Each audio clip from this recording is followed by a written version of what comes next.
বিবাহ হওয়ার পরে হুজুর নিয়ে বিবাহ হয়েছে। বিবাহের পর আমি তার বাড়িতে আসি।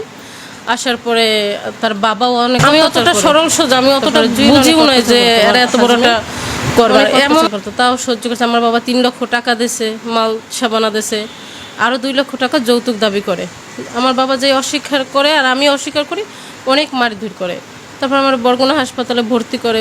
ভর্তি হওয়ার পরে আমারে বলছে যে তোরে তালাক দেবো, তোরে আমি অন্যটা বিবাহ করবো, তুই আমারে টাকা পয়সা না দিলে। এই তারপরে বরগুনা হসপিটালে ভর্তি করার পরে আমার বাবা মামা আমারে আনতে যায়। আমি তাকে ফোন করি, ফোন করার পরে তারা আমার বাড়িতে আনতে যায়। আনতে যাওয়ার পর বরগুনা হসপিটালে ভর্তি করে। ভর্তি করার পর আমরা মামলা করি, পাবনা থানায় যাই। থানায় মামলা নেয় নাই, জেলায় আসি। জেলায় আসার পরে মামলা এনেছে। এরপর আমি আড়াই বছর 3 বছর ধরে মামলাটা চালাই। তারা একই কথা বলে যে বিবাহ হয় না, কিন্তু লতিফরে যে চেম্বারে বসে বিবাহ হয়েছে, কিন্তু তারা অস্বীকার করে যে বিবাহ হয় না।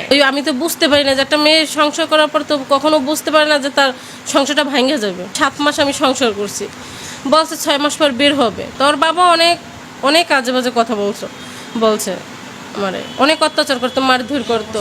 তারপরে আমি ঢাকাতে যাই। ঢাকাতে একবার আসছে। আমি ঢাকা নিয়ে অনেক ভাড়াও রয়েছি, ডৌতলা ভাড়া ছিলাম। ভাড়া থাকার পরও আমার কাছে ছিল 1 মাস। আবারও বাড়িতে নিয়ে আসছে। নিয়ে আসার পর আবার আমি ডৌতলা ভাড়া রয়েছি। তাও আর বাবা মানতে চায় না। তারপরে ও অন্যটা বিবাহ করেছে, তার বাচ্চাও হয়েছে। আমার জীবনটা, আমি এখন বর্তমানে গার্মেন্টস করি, ঠিক আছে। আমার অনেক খুব কষ্ট করে একটা জীবন চলে, এগুলো কেউ বলাও যায় না, খুব কষ্ট হয়। এটা এই মামলাটা আমি চালাইতে আছি ধরেন অনেক কষ্ট করি। এই আড়াই বছরে আমার প্রায় 3-4 লাখ টাকা গেছে মামলায়, অনেক টাকা গেছে। তা আমি শুধু কোনো বিচার পাই নাই। আমার কাছে ছিল, তারা আমার কোনো কিছু দেয় না, মারধর করে পাঠায়। আমি এক কাপড়ে চলে আসছি, ঠিক আছে। এই জন্য আমার কাছে কোনো প্রমাণ ডকুমেন্ট ছিল না। আমার কাছে একটা বর্তমানে ওর কথা, মানে আমার সাথে আমার এক বোনাই হয়, তার সাথে কথা বলছিল, এই একটা রেকর্ড আছে আমার কাছে। এছাড়া আমার কোনো ডকুমেন্ট আর ভাইয়া নাই। হ্যাঁ, রেকর্ড আছে তার কথা। তার জন্য আমি অনেক বলছি যে ওরা ছাড়া আমি বাঁচবো না, ও আমার ছাড়া করবেন, আমরা ঢাকা চলে যাই, এরকম অনেক কথা। একটা রেকর্ড আছে আমার কাছে, এছাড়া কোনো ডকুমেন্ট নাই।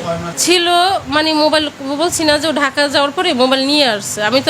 আমি অতটা সরল সোজা, আমি অতটা বুঝিও নাই যে এরা এত বড়টা করবার। এমন কেউ নাই যে এখন না ডরায়।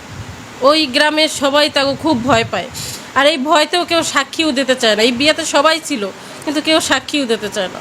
ওই মানে ওরা কি আপনাদের ধরেন 5 টাকা নিলে বলে যে ওরা আমি অনেকগুলো টাকা নেছে, এরকম। আমার খালু একবার এরকম ধরা পড়ছে।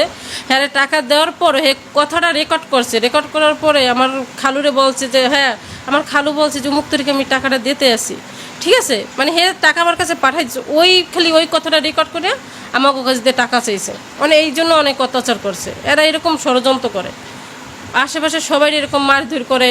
3-4 লাখ টাকা নিয়েছে ষড়যন্ত্র করে মানুষের কাছে দেয়।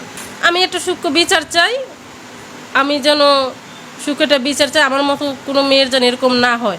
আমি অনেক জিনিসও দিছি তারে। আমার খালা, আমি তো আমার খালা বাড়ি ছিলাম, খালা আমার জিনিস তারে পড়াই দিয়েছে, তারে টাকা দিয়েছে। আমার ধরে ডকুমেন্টও আছে, সিগনেচারও একটা আছে যে ওরে খালা মেয়ে এরকম 3 লক্ষ টাকা দিয়েছে, শুধু একটা সাদা কাগজে। আমরা তো অতটা বুঝতে পারি না, আমাদের মধ্যে আবার অতটা ব্যাস নাই অগমতন।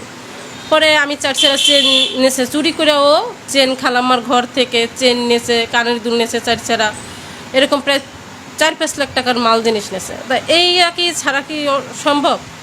আমার জীবন নষ্ট হয়েছে, আমি ঢাকা শহরে কষ্ট করি, সেই দিকে বিয়া শাদি করে তার বাচ্চা হয়েছে, তো এইদিকে সে থাকবে ভালোভাবে, এটা তো আমি না। কিন্তু এর মা বহুত দিন আগ থেকে, এর বাবাও 3-4টা বিয়া করছে, 3-4টারও বেশি, 5-6টা বিয়া করে রাখে খেলাই দেয়, তারাও তাদের সাথে পারে না। তার বাবা বিয়া টিয়া করে এরকম এক জায়গায় রাখিয়েছে। এই ডৌতলা একটা বিয়ে করছে নগদে, হেন মারধর খেয়েছে, ঠিক আছে ভাই, তা করে চালিয়ে এই অবশ্য। আমার দাবি যে যদি আমার সংসার না করে, আমার সংসার করার ইচ্ছে নেই, কিন্তু আমার টাকা পয়সা যা কিছু নেছে, জিনিস গহনা নেছে, ওইগুলো আমার দিয়ে দেয়।